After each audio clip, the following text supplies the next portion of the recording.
नमस्कार. माननीय सुशील कुमार शिंदे हे देशाचे गृहमंत्री असताना काश्मीरच्या प्रवासावर गेले होते. काश्मीरला त्यांनी भेट दिली होती. त्यावेळचा एक किस्सा त्यांनी अलीकडेच एका पुस्तक प्रकाशन समारंभाच्या वेळेला केलेल्या भाषणात दिलाय. त्यांनी भाषणात असं म्हटलं की ते जेव्हा तिथे गेले तेव्हा त्यांना कोणीतरी असा सल्ला दिला की तुम्ही जर तिथे जात असाल तर 2 ठिकाणी नक्की जा. एक लाल चौक आणि एक दल सरोवर. या 2 ठिकाणी अशासाठी जा की काश्मीरमध्ये लाल चौकात जाणं हे त्यावेळेला हिमतीचं काम होतं. दल सरोवरावर जाणं हे त्यावेळेला हिमतीचं काम होतं. तिथे जर गेलात तर तुमच्याकडे लोकांचं लक्ष वेधलं जाईल हे एक, आणि तुम्ही तिथे जाण्याची हिम्मत केलीत याबद्दल तुमचं कौतुक होईल हे दुसरं. ते म्हणाले मी तिथे गेलो, लाल चौकातही गेलो, दल लेक मध्येही गेलो, दल लेकला देखील भेट दिली, लाल चौकात भाषण देखील केलं. लोकांना असं वाटलं मी किती साहसाचं पराक्रमाचं काम केलं. पुढे ते म्हणतात पण खरं तर माझी फाटली होती. या एका शब्दामध्ये 2-3 गोष्टींकडे आपलं लक्ष वेधलं जातं. एक तर काश्मीरची परिस्थिती कशी होती की देशाचे गृहमंत्री काश्मीरला जाणार आणि त्यासाठी केवढी सुरक्षा व्यवस्था उभी केली जाते. अशी सुरक्षा व्यवस्था असताना देखील देशाच्या गृहमंत्र्यांना भीती वाटते.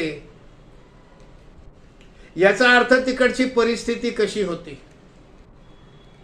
आणि मग देशाच्या गृहमंत्र्यांची हिम्मत किती, त्यांची काय मनस्थिती. तिकडची परिस्थिती कठीण होती हे तर सगळ्यांनाच माहिती आहे.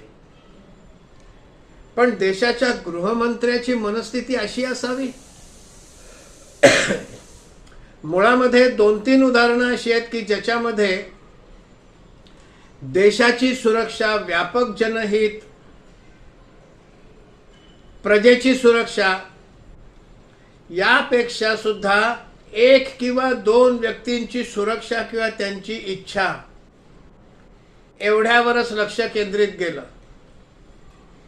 आणि हेच काश्मीरचं खरं दुखणं राहिलेलं आहे. मुळात 370व कलम आणण्याची काहीही गरज नव्हती. कोणाचंही त्याला समर्थन नव्हतं. उपपंतप्रधान सरदार पटेलांचं नव्हतं. राज्यघटना ज्यांनी घडवली त्या डॉक्टर बाबासाहेब आंबेडकरांचं नव्हतं. मंत्रिमंडळाचं नव्हतं. काँग्रेसच्या नेत्यांचं नव्हतं. फक्त एका शेख अब्दुल्लाची इच्छा होती म्हणून 370व कलम आलं. खरं तर त्यावेळेला शेख अब्दुल्ला हे काश्मीरमध्ये कोणीच नव्हते, एक सामान्य नागरिक होते. विलिनीकरणाचे कागद हे काश्मीरचे शासक असलेले महाराज हरिसिंगांनी सही केली होती. मग शेख अब्दुल्ला कोण. पण त्यांच्या एकट्याच्या इच्छेपैकी 370व कलम आलं. देशाचं हित, काश्मीरचं व्यापक हित, काश्मीरच्या जनतेचा विचार हा कुठेही त्याच्यात नाही, एका व्यक्तीचा विचार. 8 डिसेंबर 1989 या साली रुबैया मुफ्ती त्यावेळचे देशाचे गृहमंत्री होते. मुफ्ती मोहम्मद सईद. विश्वनाथ प्रताप सिंग हे देशाचे पंतप्रधान होते. मुफ्ती मोहम्मद सईद हे देशाचे गृहमंत्री होते. त्यावेळेला यासीन मलिक यानं देशाचे गृहमंत्री मुफ्ती मोहम्मद सईद यांची मुलगी रुबैया मुफ्ती हिचं अपहरण केलं. तारीख होती 8 डिसेंबर 1989. आणि त्यांनी अट काय टाकली. त्यांनी 5 दहशतवाद्यांची नावं सांगितली. या 5 दहशतवाद्यांना सोडून द्या, आम्ही तुमच्या मुलीला सोडून देतो. ही 5 दहशतवाद्यांची नावं सांगितली. काय अपेक्षित आहे देशाच्या गृहमंत्र्याकडनं? जरा आठवा लाचित बडफुकन. त्याच्या सैन्यामध्ये त्याचाच मामा हा एका तुकडीचा प्रमुख होता. सगळ्या तुकड्यानं एक काम दिलं होतं, त्याच्या मामाच्या तुकडीनं काम केलं नाही तर लाचित बडफुकननं मामाचा शिरच्छेद केला. देशापेक्षा मामा मोठा नाही असं म्हटलं आणि शिरच्छेद केला. गुरु गोविंद सिंगांनी धर्मरक्षणासाठी आपल्या 4ही मुलांचं बलिदान दिलं, पण धर्मरक्षण केलं.